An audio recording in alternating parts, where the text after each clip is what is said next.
Good morning, good afternoon, and good evening, my friends, wherever in this wonderful wide world you may be, whichever dimension you may be coming to us from, whichever afterlife you may be coming to us from. And frankly, if you passed over and are still here, like, what are you doing? Seriously, what are you doing? What are you doing?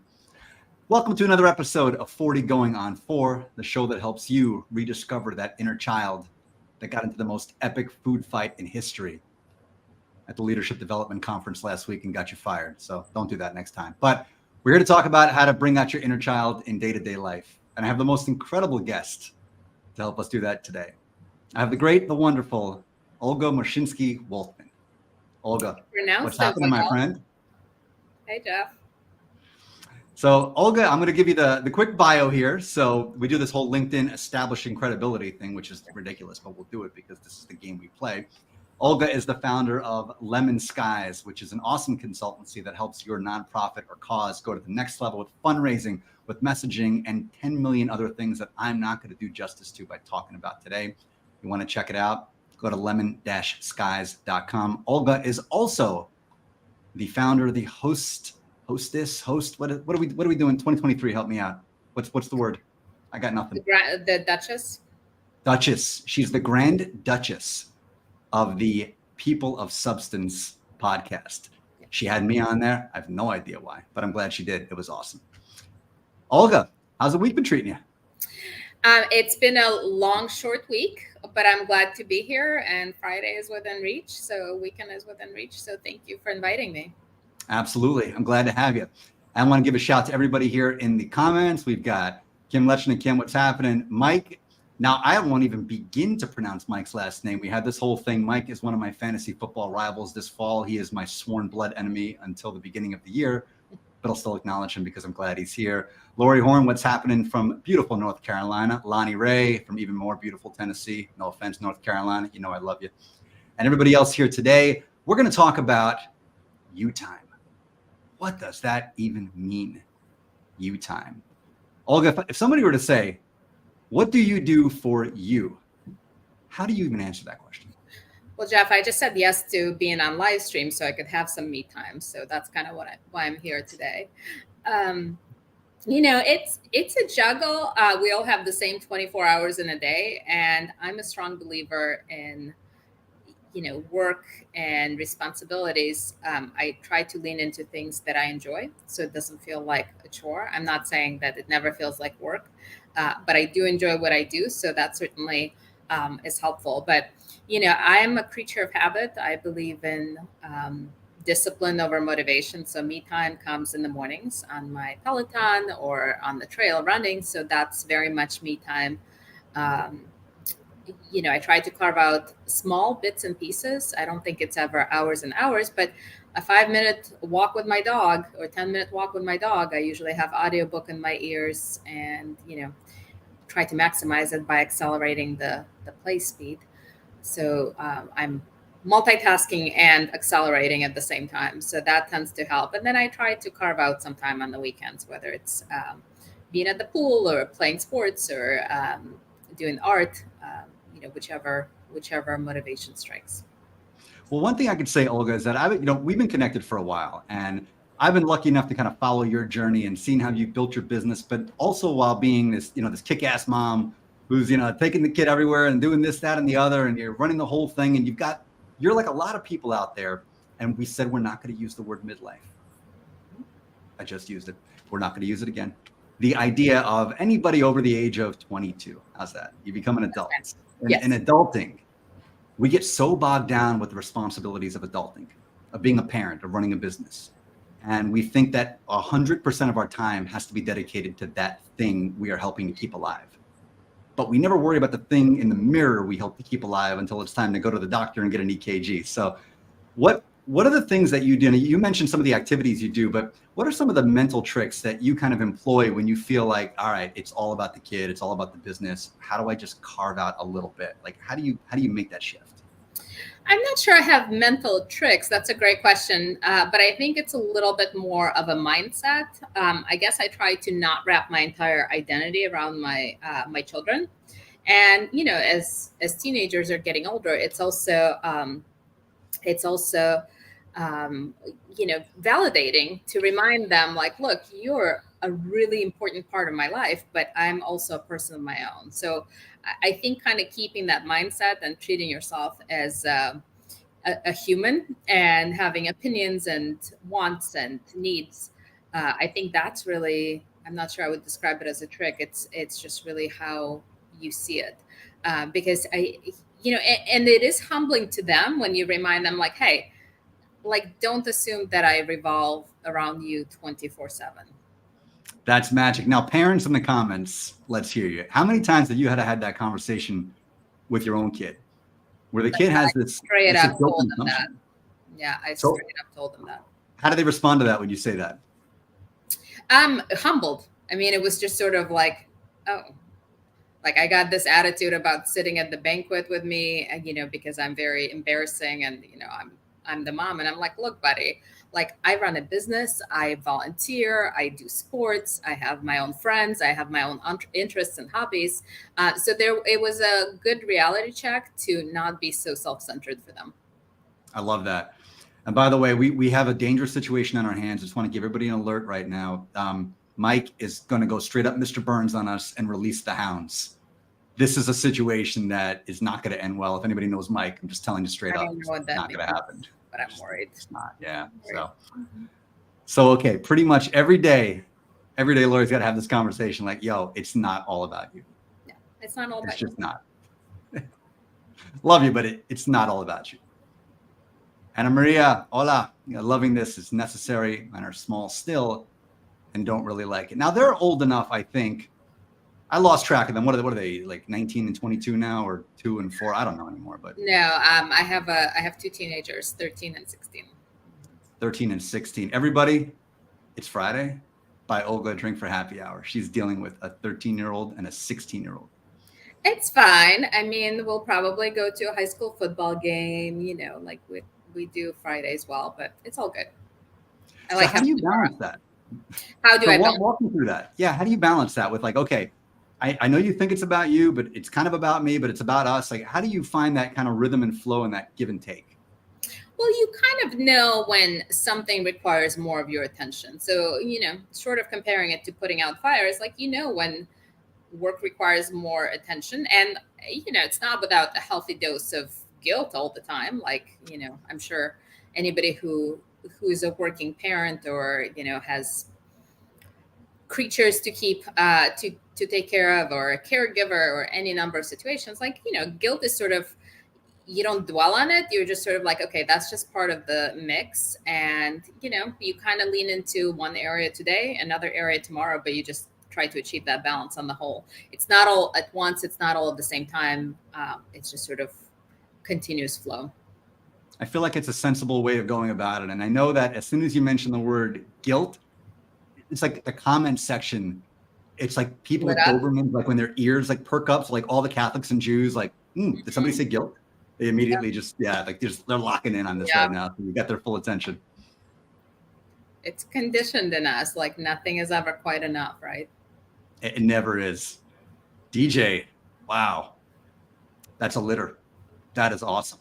22, 21, 18, 6, and 3. That's like 5 children. We need DJ. We need to like have that conversation offline to understand more there. There's a lot going on there, man. And I love you for it. I think that's incredible. That is next level stuff. Jody, so one of the hounds released was Jody. You know what? If Jody's one of the hounds released, I think we can deal with this. This is great. Jody's the best. And Ana Maria says parent guilt is something else. Now I know that we've had those conversations that she's received it from her own parents. Sorry to out you. It is what it is. You want to tell me, you're telling the whole world. I'm just the conduit. All good. Olga, how do you deal with that guilt when the kids try to guilt you back? I mean, how would you deal with it at work? Like, would you take it or would you push back? That's fair. So, I mean, I think you push back, but I think they also gain eventually, like, when they're younger, it's a little trickier, right? Like you want to balance that out. But I feel like they start gaining a healthy respect for your own obligations, and they start being a little more understanding. And sometimes they actually start showing some empathy towards you. So that's a big moment. So you're telling me children are able to show empathy for their parents before they reach the age of 30? Yes. Yes. Once in a while, like there's glimmers. I mean, there's just developmentally selfish little creatures, but yeah, no, they are. Now, you're somebody that I would not mess with, and I mean that in the greatest way possible, I have no idea because what I mean. you've got a presence about you, my friend, and you have this presence that says, like, I stand in my power. I think a lot of us, we think we do when we're adults, but I think we lose this along the way. We certainly lose it at work.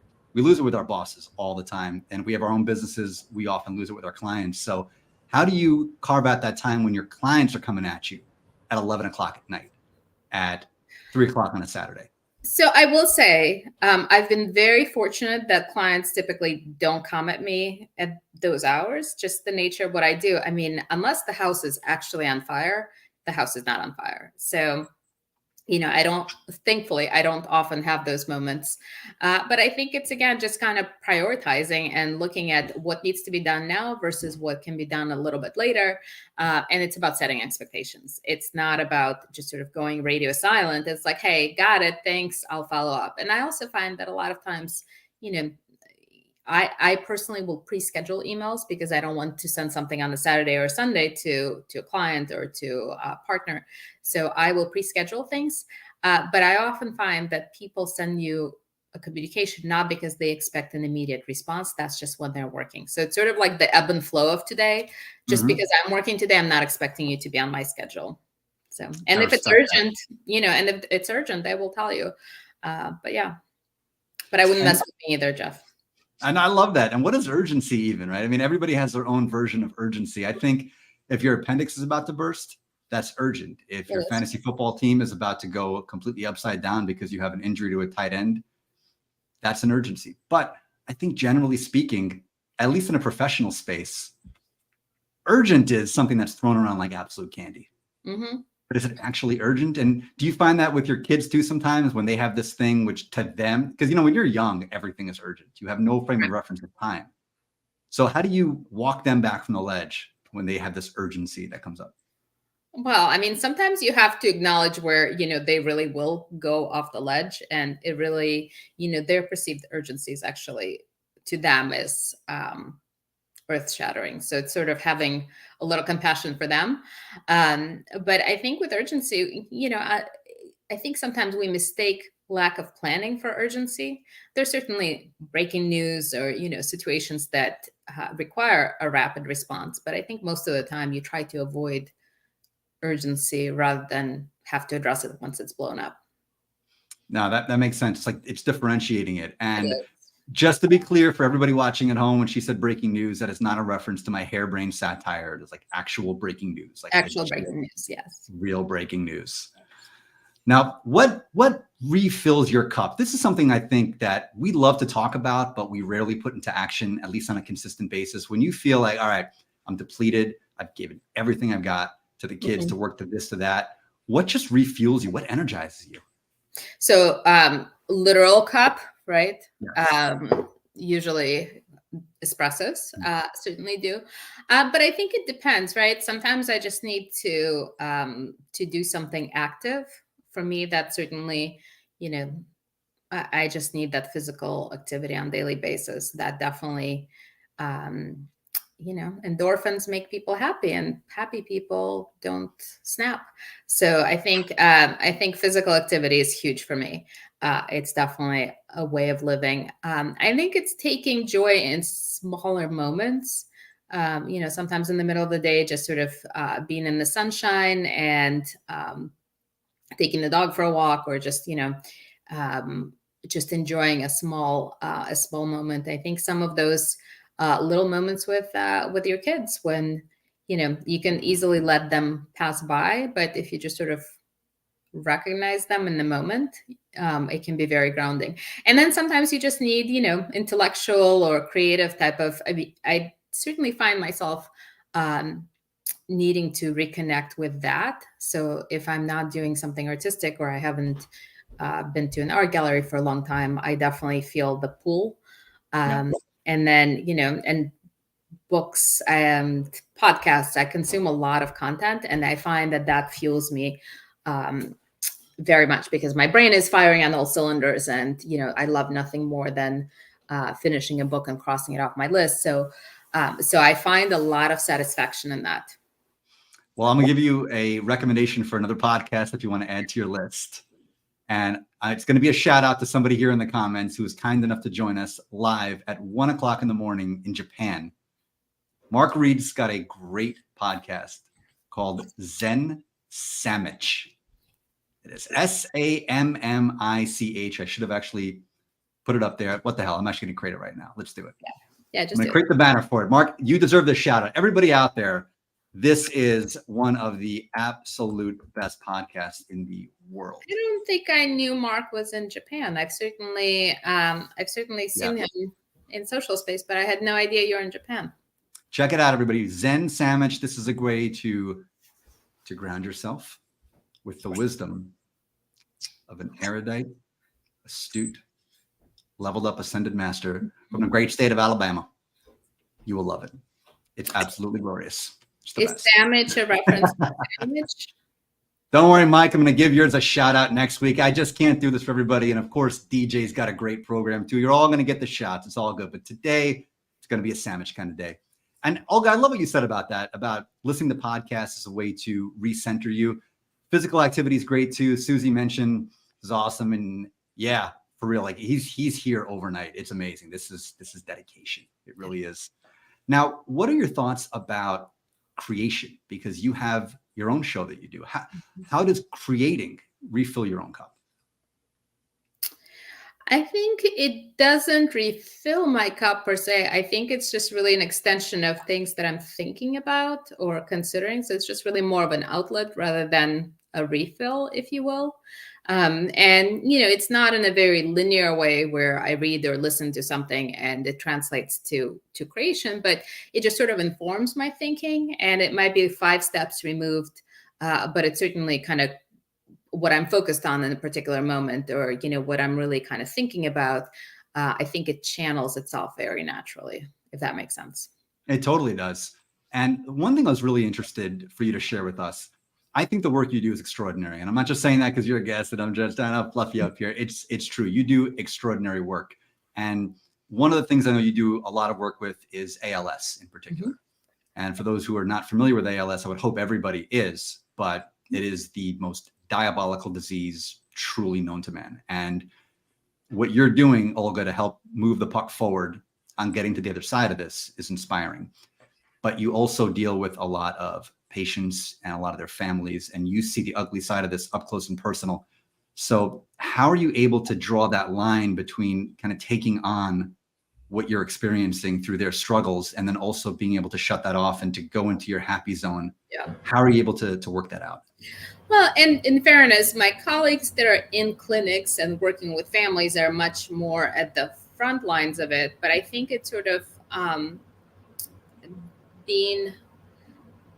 feeling good about the small steps and having that my workday has a small contribution towards something greater. There won't be a solution today or tomorrow, but eventually there will be. So I think it's just really taking satisfaction in being a part of the solution and kind of just moving the needle. But I think there is a little bit of balance between compartmentalizing, right? So at some point you kind of have to just remove, once you closed your laptop, you just can't continue to do that. But in certain moments, and when I'm writing some of the content or stories, and that's true for when I've worked with cancer-related causes, diabetes, all of the above. Sometimes it really is feeling all the feels and kind of just letting yourself feel. Like if I'm sitting down to write a bunch of appeals for a cancer organization, like there's a box of tissues because buckle up. And if you're feeling the feels, like it conveys to people who are reading, it's much more real, it's much more authentic. And it's just sort of accepting that it's part of it. And you're going to be sad and devastated and, just any number of emotions that are flowing through you, but just channeling them towards something that actually will make a difference. Ooh, transmutation for the win. That is powerful stuff. It is. Susie, you're right. It's beautiful to see what we show up for. And Olga, I speak for everybody here when I say it is beautiful what you are showing up for. Thank you. I'm going to do this every Friday just to feel good about myself. Come on up. I'm telling you, just be the standing guest out here. Just do it. It's amazing. Over. Alani's got a question for you. What is fun to Olga? What is fun to Olga? Well, I mentioned, I'm a very active person, so I quite enjoy. I'm a runner. I do kind of my daily Peloton weights, so for me that's fun. Being in a yoga studio when it's 105 degrees and extra humid, that's actually fun for me. Oh, this week? Yeah. Well, yeah. No, I was there Tuesday, I think. So I enjoy that quite a bit. But what's fun? I mean, I enjoy doing things. I enjoy traveling. I mean, that's, not to be very trite with my answer here, but I just love doing things. I love going places, and I'm heavily into seasonal living, if that makes, I don't know if that's a thing, but it should be a thing. Like, okay. I'm gearing up. I'm waiting for the weather to cool. Like, I do pumpkin spice latte like twice in the season. That's it. Mm-hmm. I can't drink it on a daily basis. You are in Northern Virginia. It's in the bylaws.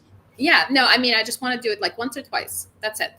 But it kind of marks the season for me, right? So we'll do the pumpkin patch, and we'll do apple picking. And I have like very grand plans, and, probably about 60% of them come to fruition. But I really enjoy those kinds of seasonal activities. Like, they're fun to me. And I love Christmas and holidays. And, we still try to carry on with the whole Elf on the Shelf charade, which, as you can imagine, 16-year-old does not buy into Elf on the Shelf. But they don't? They don't. No, they don't. But we have fun with it. And, just the cookie baking and getting together with friends for holiday parties. So I love kind of those seasonal things to do that become over the years become traditions. What kind of a cynical world have we found ourselves in when a 16-year-old can't get on board with Elf on the Shelf anymore? What's become of us? He plays along. And our Elf was always like very, very fun, like not a punitive like KGB type, but like very, very pleasant and nice. So he plays along, but less. I've seen your team, Mike. That's true. That's a whole posse of, it's like a Spice Girls of Elves on the Shelf. Sometimes you just need a lot of elves on the shelf, and this is where you have this moment of the elf is standing next to the dwarf, and it's like, will I be on the shelf? I never thought I'd be on the shelf with a dwarf. And you say, what if you were on the shelf with a friend? Have you seen Snoop on a Stoop? I think I want to order that. Snoop on a Stoop. I'm only in the movies of the early 90s. Yeah, I'm a big fan of Snoop. Yeah, I mean, we talk about one of the great poets and sages of the time. Well, his friendship with Martha Stewart is just beautiful. It's incredible. And I think it's so underrated. And we talk about these kind of skin deep differences that we have. And these are people from radically different backgrounds and generations. And they're just absolute BFF. And they could teach us a lot about life and a lot about prison, actually, both of them. So it's an exciting friendship for us to be a part of. Want to give a shout out. Hey, Susanna, welcome down. And apparently we have like an invasion of these hounds now. Like, literally, Mr. Burns has released the hounds, and I'm here for it. I'm very happy about that. This is a very, very good development. So, Olga, where's your favorite place to travel? And you say you like to go places. Give us a spot to visit. A spot to visit, without like caveats on how much time you have and all of that.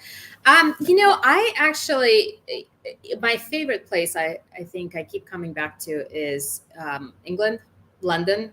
I just really enjoy it. And, just all of the islands. But, I sort of, I don't know that I have a single favorite place. I've really enjoyed, I'd recommend anybody to go to Costa Rica and do kind of the outdoorsy and, zip lining and beach, and it's wonderful, right? So I love that. And, you go to Europe and it's like you sit in a cafe and you enjoy it. Although I will say, when I've traveled to Europe, I find that the dryers are terrible, right? So if you're renting an Airbnb and you're staying in an apartment, Americans don't realize how good we have it with laundry facilities. And air conditioning. And air conditioning, yes, and air conditioning. And it's sort of like in the summertime, it's always not quite cool enough. And in the wintertime, like we stayed at this old manor, which was lovely and very photogenic. but those things are cold. Like those copper pipes do not warm it up.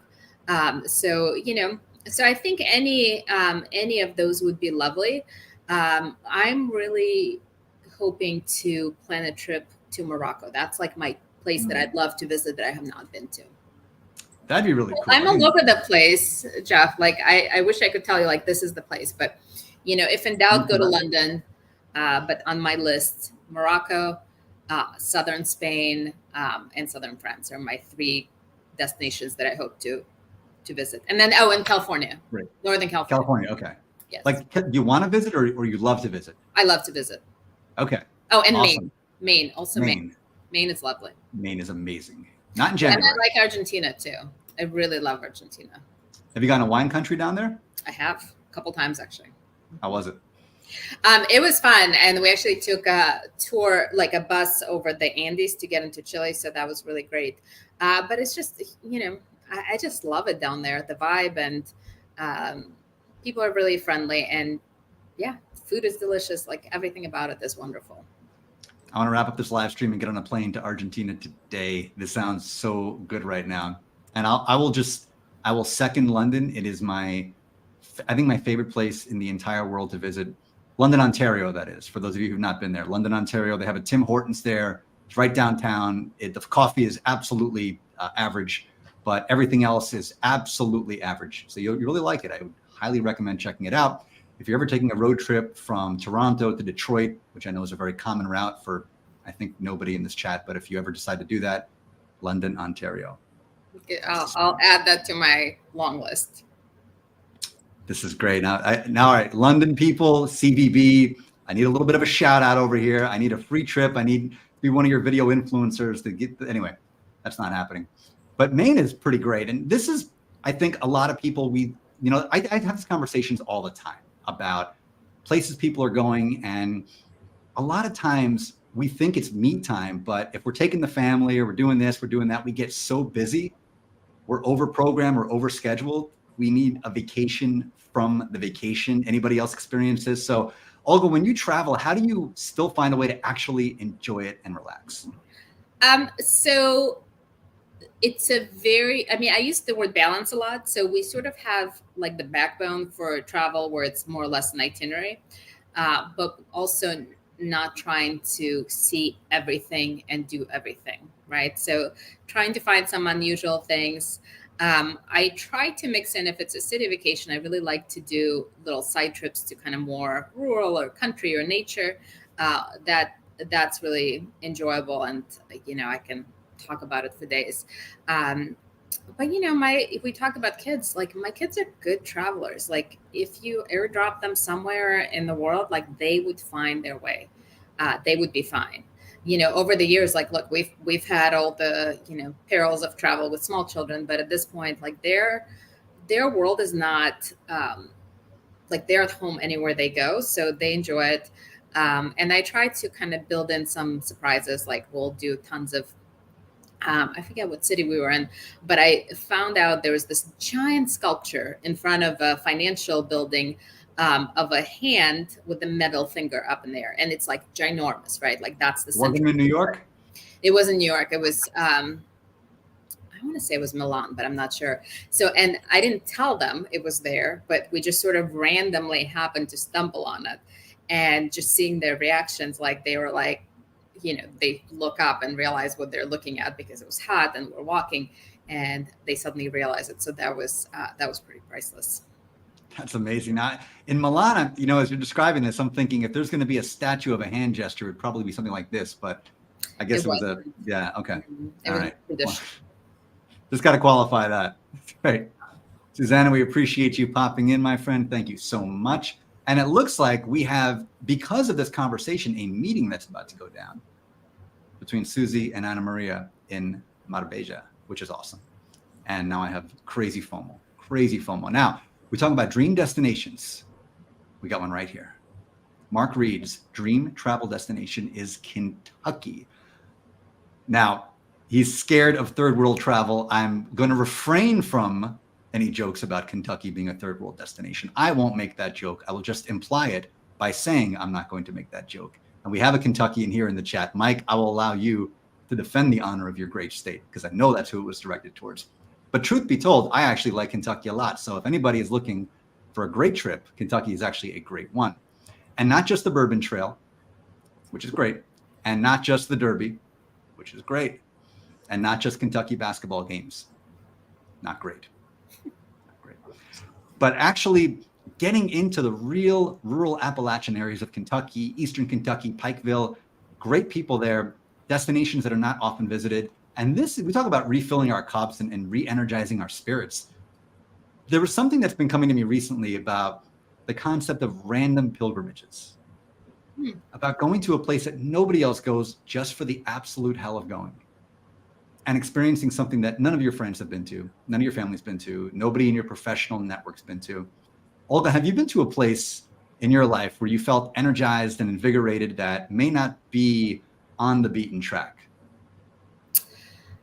Yes. Well, I mean, that sculpture that I mentioned earlier. I think I tried to go just off the beaten path, but not entirely, because there's a reason that some places are really appealing and attractive to people, right? So, it's sort of like I don't want to miss out on really great things to be quirky.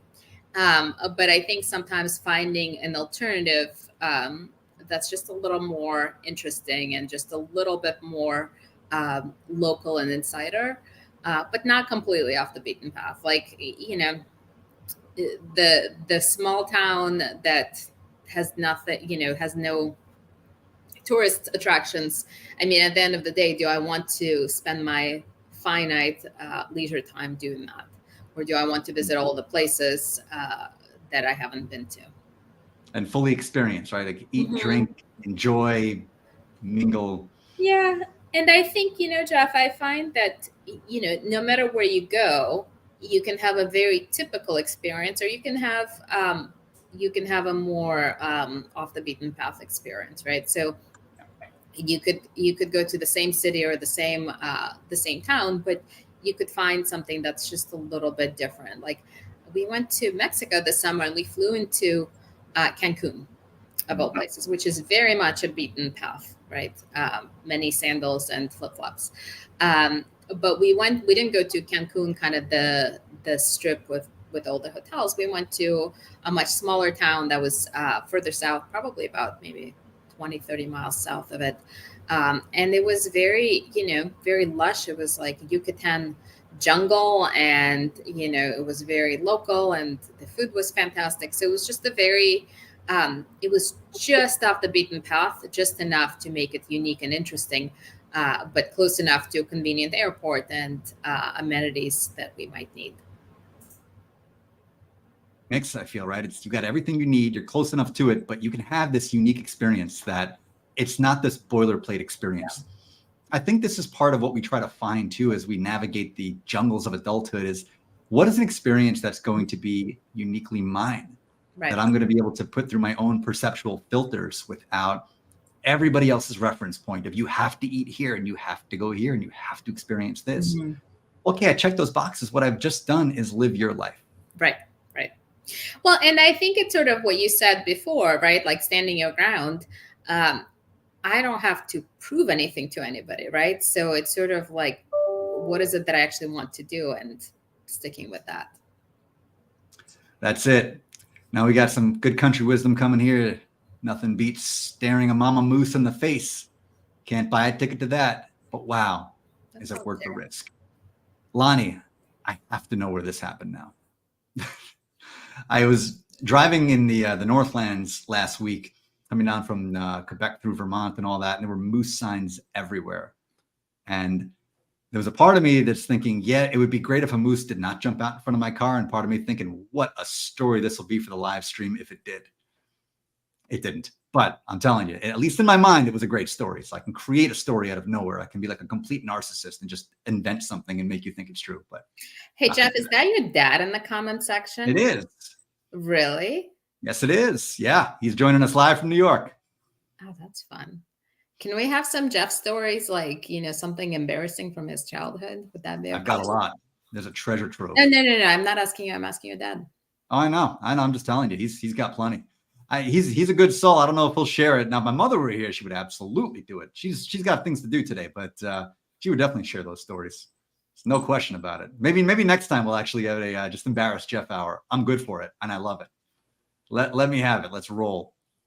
Now, Mark goes off the beaten path to Kathmandu, Nepal, Sumatra, Indonesia, then checks into a Holiday Inn to watch cable TV and eat all my meals at McDonald's. And that, my friend, is what makes you a true American.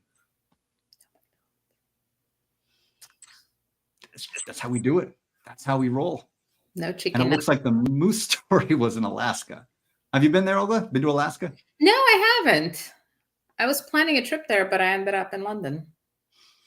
I have a friend up there, old neighbor of mine, and she's a rheumatologist up in Alaska right now. So if I ever need a hip situation resolved in any way, shape, or form, or if the arthritis starts acting up, I'm going to Alaska because she's the only one I trust. Yeah. I mean, I'd love to visit just all the nature there. Never been. I hear the Alaskan cruises are a lot of fun. And, you know, when I think about how to unplug and have fun, cruises are a really fun way to do that because I feel like they are kind of their own self-contained world. Mm-hmm. And you can kind of be whatever this personality you want to be on a cruise, and you could just kind of do your thing. And then the world disembarks and you kind of return to yourself, and you can get back on a ship and be this new person again. So what are your thoughts about somebody who wants to take a vacation from themselves in a completely different environment for like just a fixed period of time? So I'm thinking like this is definitely going to become like an offshoot with the travel service. I'm guessing that's where we're headed here, Jeff. I don't know, vacation from yourself. I mean, I think doing something different and or just from your environment, I should say. I mean, yeah. Wherever you go, there you are, right? But just from your environment. Right. Well, I mean, I think sometimes just changing up, you know, where you sit in the house, or, you know, if I normally go to a specific coffee shop and you know which one I go to. But I've recently visited a different one that's within walking distance of it. So, you know, so I think it's just switching it up in small ways. I know it's very disappointing.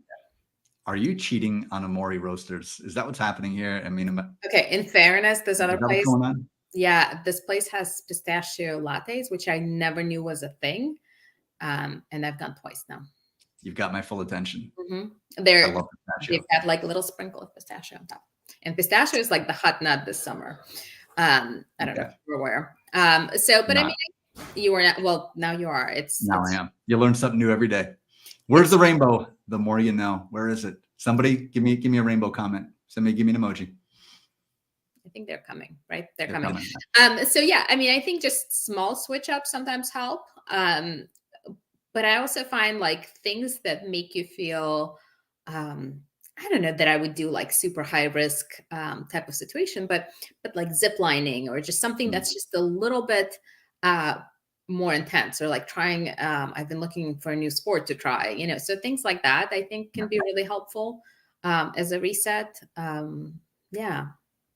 You know, it's a good adventure sport, like a really high risk thing. If you want to truly feel alive, if you want to invoke some sense of danger and edginess, you go to the Carolinas and you look somebody right in the eye and you say, Texas has better barbecue. Yeah, thanks. Well, you go first and please like live stream it for us. Yeah. Oh yeah. Yeah. And just let the good times roll, let it unfold and see where that takes you. It'll take you to a place. You may not come back from it, but it'll take you to a place. Not come back. I have to be very careful when I go south.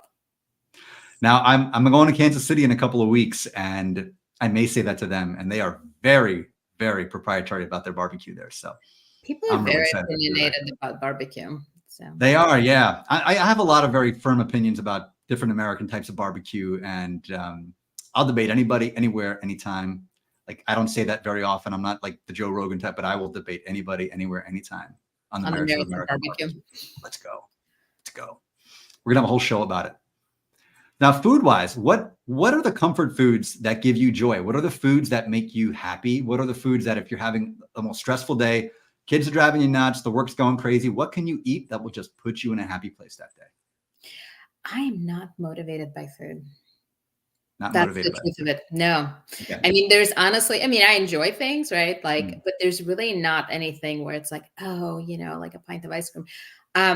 Like tea, certainly after, you know, coffee hours done in the afternoon, evening, like Earl Grey is definitely something, but you know, like I love cheese. I love, you know, fruit. things like that. But there's really not like a comfort food where I'm like, I'm going to just go crazy and feel amazing. And there's just not.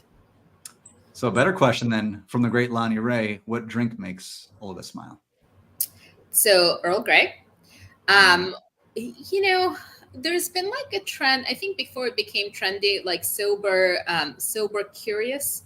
Like I will have occasional glass of wine, including like Snoop Dogg has like a lovely red wine. So a glass of red wine maybe, or gin and tonic.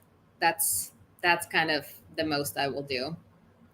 So you're a Snoop fan. It's got to be gin and juice. That goes without saying. I mean, that's it. Just I it just don't know that is. one. Yeah, no, GMT like just something that's not too sweet. Are you laid back when it's happening? You got your fundraising on your mind? Always. I respect that. Now, religion, politics, and barbecue are 3 taboo topics of debate at a cocktail party. He's not wrong. And it's depending on the party or country you're in, barbecue is more heated than religion and politics. I mean, it's no wonder Mark is here at 2 a.m. his time, because he's just stirring the pot. He's doing what he does. God love him. Do we have a closet puffer here? Now we're venturing into some territories. Why not? Let's do it. It's Friday. Are we talking like puffer jackets? Sure, let's go with that. I mean, you know, I don't know. I won't claim to speak Lonnie, but it might be that. Lonnie, I'm going to need clarification if we're talking about jackets or not. She doesn't want to get banned, so I think she's not going to openly ask if you're how shall we say, communing with the magic dragon. But yeah, no, nothing. Yeah. I mean, I'm like, you know, what you see is what you get. Like, I'm the person that gets up at early hour and I'm on the trail with my friends, and you know, like, and like you can't get up at before crack of dawn if like that's just what I do.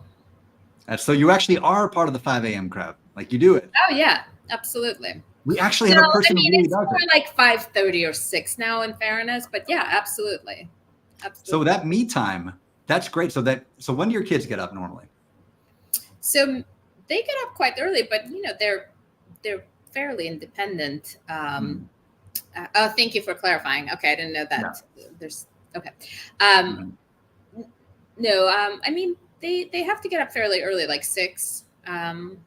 Especially for middle school, it starts really ungodly early. But you know, they kind of do their thing. They have their morning espresso, get their stuff together, complain, and get on their way. Yeah, I would hope so. It's, you know, it's baked into the cake. And speaking of the devil's lettuce, you know what the devil's lettuce actually is? Lettuce. Just lettuce. There is a romaine outbreak like every week.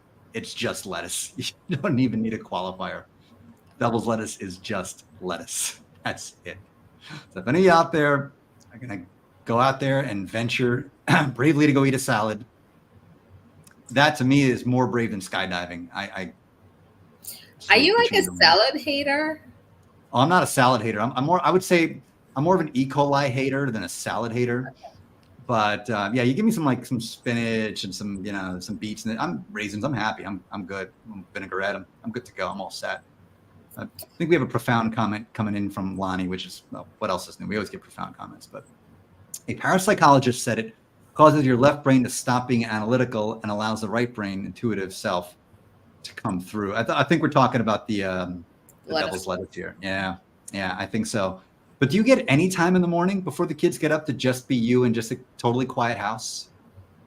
On the weekends, and actually, and that's the honest truth. Like sometimes I'll get up, I'll set my alarm to get up extra early, and I will watch cartoons and drink coffee by myself. Love it. Oh, that's fantastic. What's your favorite cartoon? Like, what is the go-to cartoon for Olga? So I like a lot of Cartoon Network. I like Adventure Time, which is like very trippy. Actually, speaking like you'd probably like it, Lonnie. I like Adventure Time. I like Total Drama.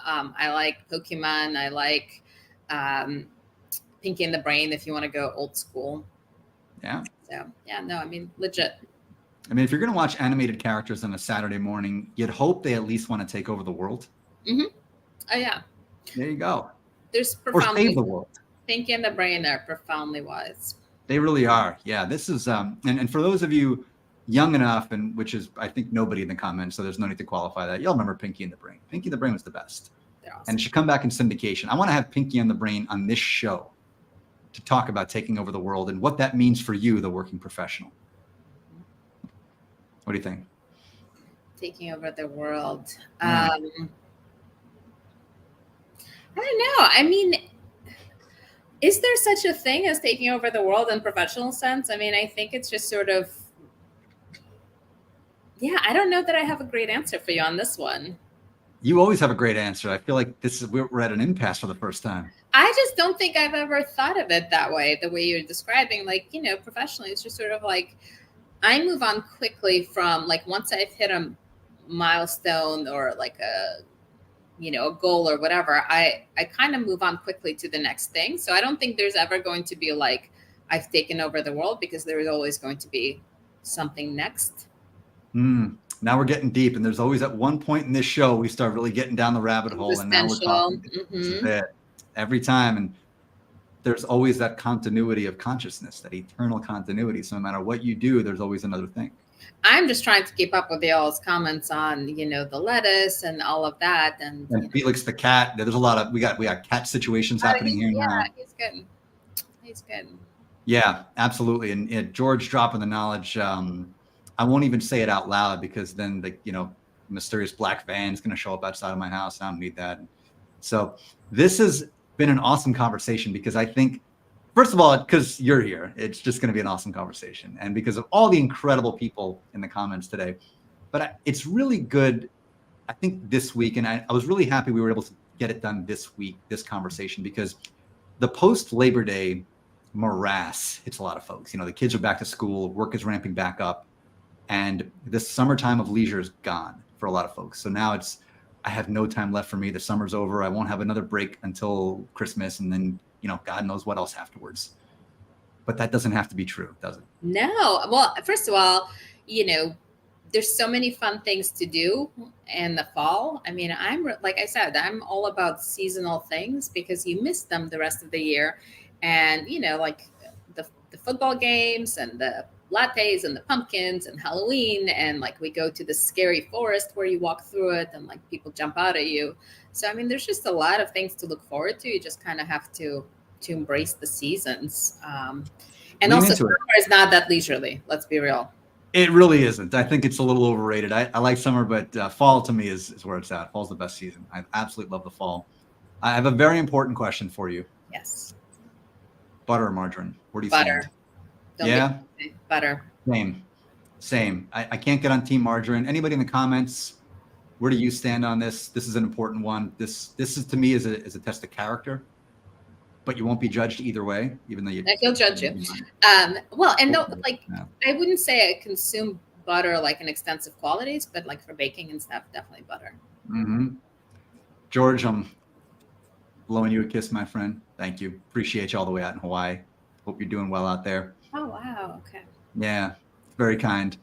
And if anybody out here wants to get in touch with Olga, certainly reach out to her on LinkedIn and check out her awesome website, lemon-skies.com. If you are in the nonprofit space in any capacity, Olga is who you need to know. Straight up. As simple as that. It's true. It's true. She'll tell you it's true. See? Mark knows. He knows. And so does Susie. Olive oil is everything. True. I agree with Susie. I like you. Yeah, Susie's the best. My friends, thank you so much for joining us today. Olga, this means the world. So appreciate your time. Thank you for having me. Truly my honor. Have a wonderful, amazing weekend. Mwah!